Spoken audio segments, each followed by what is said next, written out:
Welcome to Glass Crafters. Hi, my name's Ray from Glass Crafters here in Sarasota, Florida. I'm here to demonstrate how to put together a leaded window. Today I'm going to demonstrate some tools here, show you some of the stuff that you're going to need to actually do this for the first time. One, you're going to first of all need a board to build your panel on. Two, you're going to need some lead scissors. What these lead scissors do is they actually take out the kerf that's in the lead. Inside your lead here, you see this is an H channel, which means glass can go on either side. There's a middle piece here, so you have to account for that in your pattern. So what this does, it has three blades on it, and this blade, as it passes through these lines, actually takes that center part out for you. So thus your pattern is actually the size of what your glass is going to come out to be. Another thing you're going to need is you're going to need a glass cutter to cut your pieces. Today I've already cut this pattern, so what I'm going to do is I'm just going to put it together and give you an idea on how to do it. Another thing you're going to want, sometimes your lead gets mangled up and stuff, you have a lead stretcher. And what this does is you actually screw this down to your table, you shove your lead through here, and you, with your pliers, you take and you pull your lead and you stretch it. You're also going to need a fid. What this fid does, sometimes the various thickness of glass is different than what it normally is in a regular thing. And what a fid does, it's going to do two things I'll show at the end, is you can actually take and open up the channel of your lead so it now can make it just a little bit bigger than what it was, so you can accommodate different thicknesses of glass in here. Also running pliers. You're going to need a pair of running pliers. We sell these here, and all these tools you see right now we sell here at Glass Crafters. And they're very inexpensive, and it's not very expensive to get started on it. If you just want to make a small, easy panel like this is today, we're going to make. This is just a regular piece of glass. You put a score line on it, and you can either snap it by hands, but a lot of people get nervous about that. There's a little groove in here, and you just put it right on that, and you just press it, and it'll snap the glass for you. Today I'm going to do a panel that's basically kind of similar to this one, a little bit smaller for the time. And what this is, this panel is all put together with this lead. And these are all H channels, which means that the glass can go in between them. On the outside of this panel, there's actually a zinc frame on it, which is only a U channel. And the reason this is on the outside of this is for the strength and stability. Today, I'm just going to use a regular lead on the outside, and it's not going to be a U channel. I'm just going to use the H channel on it.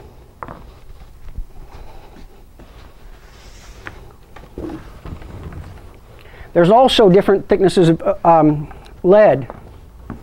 Today I'm going to use a 1/4 inch thickness.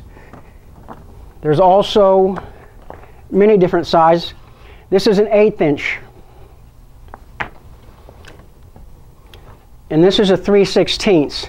Now the difference in the lead as it gets bigger, you get more of a channel inside, so it hides more of the glass. It also lets you, if you make a mistake and got a little chip out of your glass or didn't cut it perfectly right, to hide that little bitty mistake. Whereas you get down into this little 1/8 inch, you got to be dead on the money when you cut your piece, because if you have any little way off whatsoever, it's going to show up when you get your panel leaded.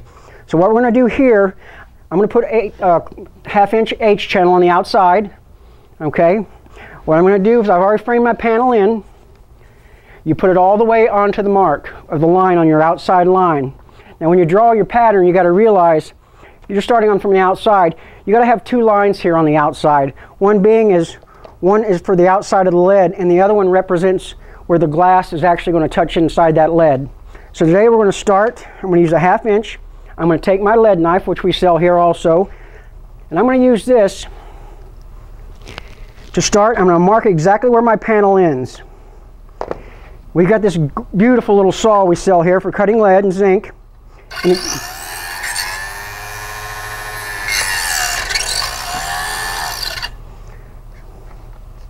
all right, now I'm going to take my nails and I'm going to hold this in to where this can't move once I start, because you don't want it to come apart once you start. Now I'm going to do the other side of the bottom.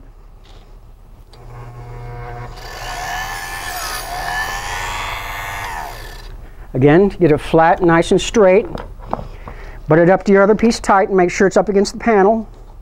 And then again, just with your lead knife, go mark where the outside edge is. You want to go all the way to the very end.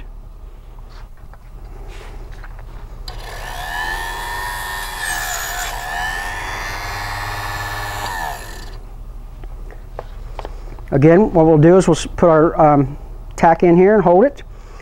Now I've laid out this one panel today. It's a bevel panel. It's real simple. Anybody that's just starting off, this would be something you really probably would like to tackle first because it's not complicated. Since we're going to use a 1/4 inch lead on the outside here today, I've went ahead and I've made a 1/4 inch what I call a guide. It's just a little piece that I use and I teach people to use to get to know exactly where this is going to touch. And for the outside edge here, I made a little one of my 1/2 inch H channel. So what we're going to do here, we're going to put in our first piece of glass. Now, you can see this black line all the way around this piece. That's what we use those scissors for, to cut out so it would fit these here. So when you cut your piece of glass, although this is a bevel, you should be able to see when you put it in the black line all the way around it. And that black line, like I say, represents the curve in the middle of the thing. All right, these are lead dikes. You definitely need a pair of these when you do lead. You have your saw, but a lot of times if you're going straight cuts or easy cuts, it's better to just use these. So what I did is I cut this. All right, so I put this in. Now I want to take my next piece just to see if it fits. And I see my black line all the way around. So now I know this piece is correct. So now I'm going to take my guide and I'm going to put it on my glass.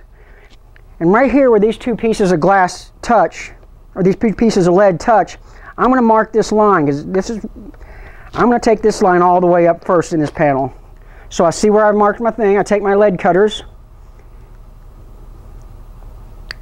and I just cut the panel, or the lead. All right, what you want to do too as you go on, especially if you get a panel that has a whole lot of pieces in it, you're not going to want this panel to move because it'll fall apart. You'll be all upset because you have to go back and put it back together again. So we sell these little lead and glass stop blocks that you can take your push pin and just put it in here to hold it so it doesn't move until you get ready to put this long strip of lead on. So we're just going to go up through here. Same thing here. Go ahead with your lead and glass stop blocks just so it doesn't move on you. Now, one thing people have a problem with on these lead nippers is they try to use them backwards.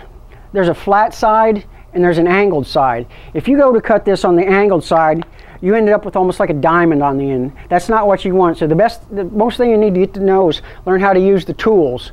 So the flat side's always what you want flat. Since this is going to butt up flat here, I want to make sure this is flat. So once again, you just take this and put it in. And again, I always take my next bevel or piece just to make sure it's going to fit. I know I'm correct. Okay, I'm seeing my black line all the way around it here. So I'm just going to take my guide again, put it right here, because I know that's where they're going to intersect. I'm going to take my lead knife and mark exactly where they're going to touch again. I'll just take this flat side, because you want this flat where it's touched the other one, and you just cut it just like that.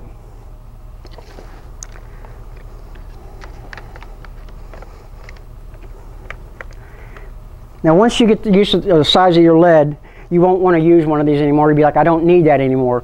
Well, if this was 3/16, I would also take and make a guide out of my 3/16 lead. It doesn't matter what size lead you use, until you get the feeling of where it's going to have to be cut, it's best to use a guide, because if it butts up correctly here, chances are you're going to get a very nice soldering joint on your panel. So now we're going to take another piece. Now if your piece was bent up or mangled or something like that, this is when you want to take your lead stretcher and stretch it out. It's easier to straighten it out before you put it in. But this was relatively straight, so I'm just going to take it and pop this out, making sure I make sure none of the pieces move. Just put it on like this. Now here on the outside we're using that 1/2 inch, and this is why I made a 1/2 inch guide, because this is not going to be the 1/4 inch anymore. So you take the 1/2 inch, put it on the black line where it's on the outside, mark it again with your lead knife exactly where it's going to touch. Okay, then we want that flat, so we turn this around to the flat side and we cut it. Now at this point is when you want to go ahead to make sure it doesn't move, and just up against your lead put a couple of your tacks.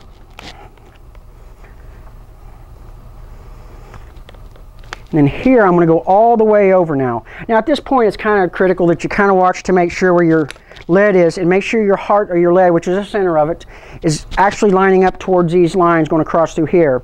You can adjust it at the end when you're done, but it's best to try to keep it lined up as you go, because it's going to make it a lot easier on the end.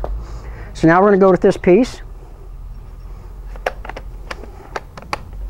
Okay, once again I see all my black lines.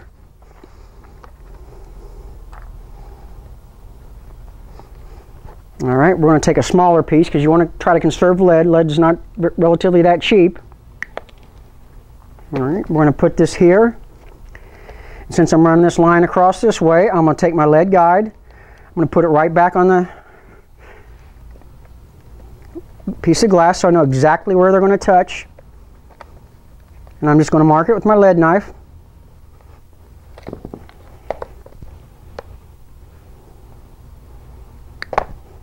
Okay, so now we're going to go ahead and run this piece of lead all the way across. See, I've locked this in so this piece can't move because it's now stable and not moving until or anything done to it until we put the outer edge on it.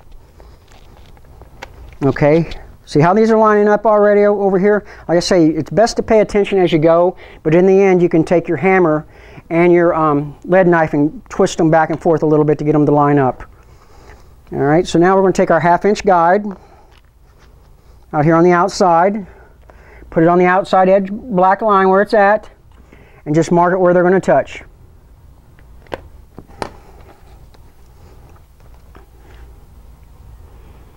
Okay, so now I've got one piece that I've cut already. I'm going to use as the main body besides bevels, just to give a little water glass to it, to give it a little texture. Okay, I got my piece in. I'm seeing the black line all the way around it. So I'm going to go ahead and I'm going to lock this in.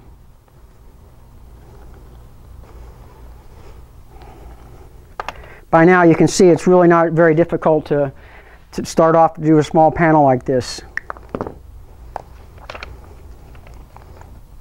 Now we're back to our 1/4 inch guide.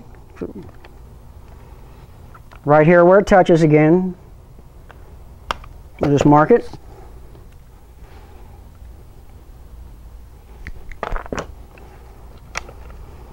By the way, these are Morton lead and stop blocks we sell here. I'm using on the outside of this panel to hold it in. If you're doing a real big panel, you wouldn't want to use these, because unless you had these really tacked down to a table or screwed down, because you don't want your project to flip on you sometimes, because you put a lot of pressure on these, they will flip out on you.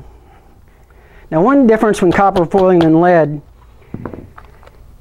you don't have to solder the whole entire lead part. The only thing we're going to solder here to finish this panel up is where all the joints touch, all the lead touches the other lead. So again, this is your last opportunity to make sure things look like they're lined up. You can use a square to put down. I usually just like to stand back and eyeball it a little bit. See, I can move that just a little bit. Here I can see these two aren't lined up, so I'll take and move this over. And I'll just look at it. But like I say, a lot of times you can use a square.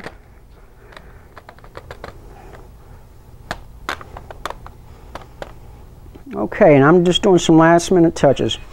Okay, we have two kinds of solder here we sell. We sell 60-40, and we have more than that, but for this application we have 60-40, we have 50-50. 60-40 melts a little at a lower temperature than the 50-50. This is the kind I like to prefer. I like to use 50-50 when I'm repairing a copper foil piece because it doesn't drip through as much. Next thing we want to do is get our flux. Again, I like the can-filled flux we sell here. Now, while I'm waiting for my soldering iron to get hot, what I'm going to do now is I'm going to go ahead and I'm going to flux all the joints where they touch. The lead touches together where they're cut, their guide.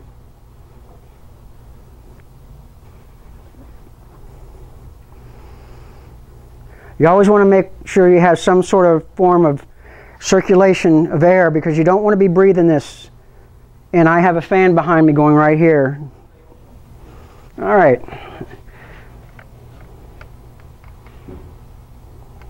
Just another minute. Okay.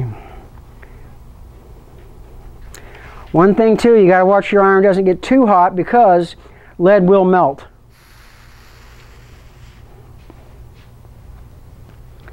Now see how these are touching?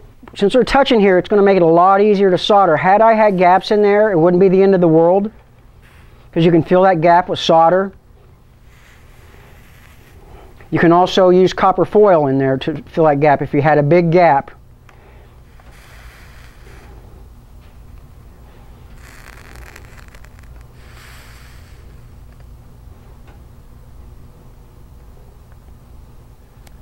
And I like to hide my joints, so I just go back and over this one a little bit once it gets hard. Okay, and the same thing, just go from joint to joint.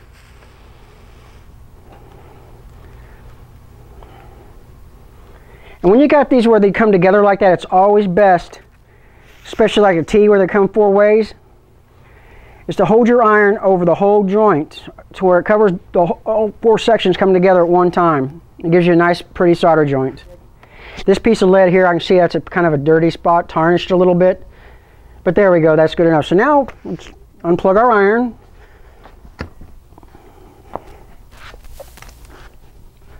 Let's go ahead and pop out all of our pins.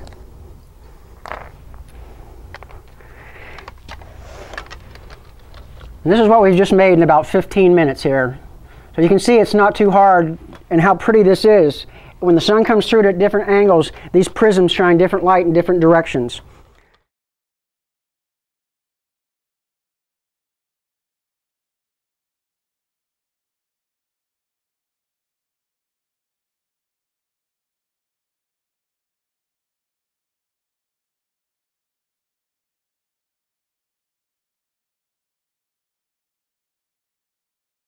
Welcome to Glass Crafters. All right, now that we got this finished, normally you solder the backside, but for demonstration purposes, I'm just going to leave it like this. And I'm going to go into how you putty the window. I'm going to put on a glove because putty is a little messy. Now this putty is basically boiled linseed oil and whiting. And what whiting is basically, that's this powder here that you're going to use to clean this all back off. This is one of the main ingredients in it. And you can see this is pliable. It's almost like Play-Doh. So what we're going to do here is hold your panel and just go around and you're going to shove this in all the cracks. And shove it into the lead good.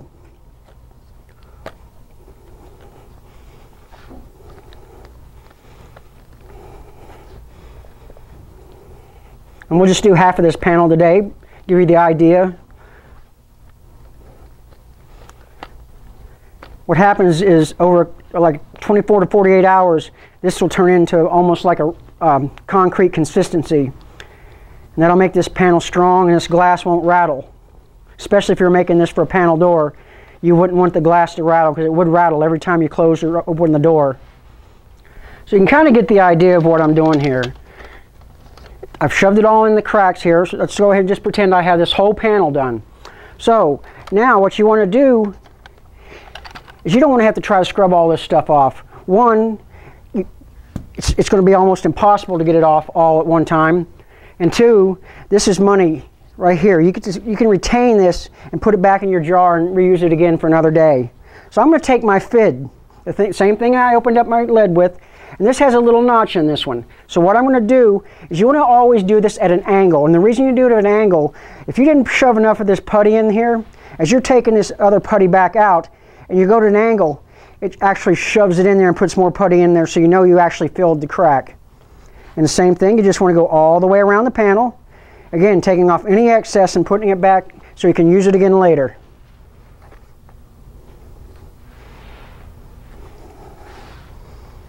And you want to try to get as much of it off as you can, especially in the corners, because that's the hardest place when you start scrubbing, is to get it completely back out of the corners. They like to tend to hang out down in there. Okay, theoretically speaking, I've sealed this whole panel. This is what it's going to look like right about now. So now what we're going to do with our putty brush and our whiting,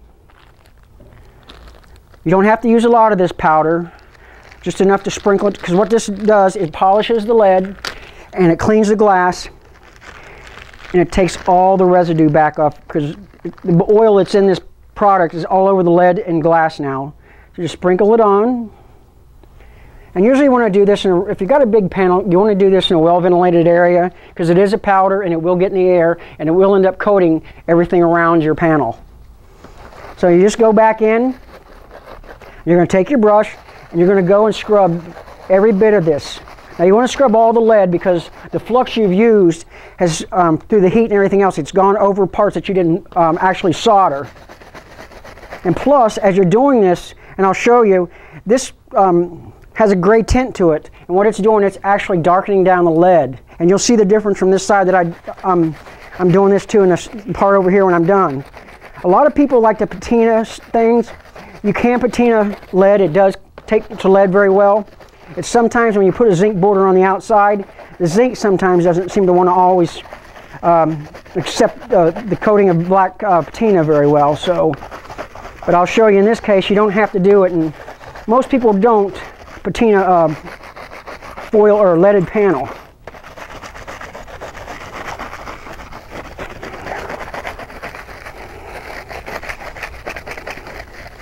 Like I say, get these corners really good. And then you'll just take a rag, which I don't have. Let me get a Kleenex here. So I want to show you how this colored this lead down.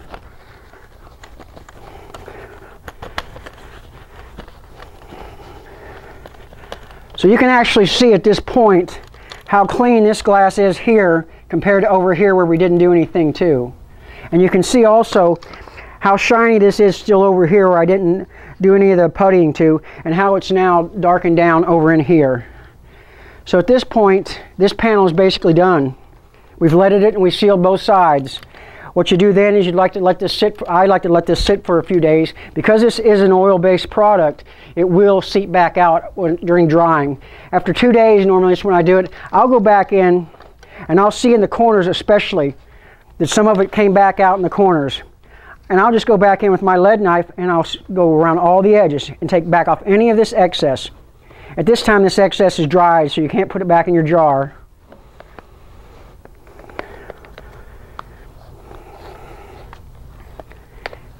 And then what I would do is I would take and sprinkle a little bit of whiting on there again, and I would just go over the whole thing lightly again. And then that's your panel, folks. You just made your first leaded glass panel.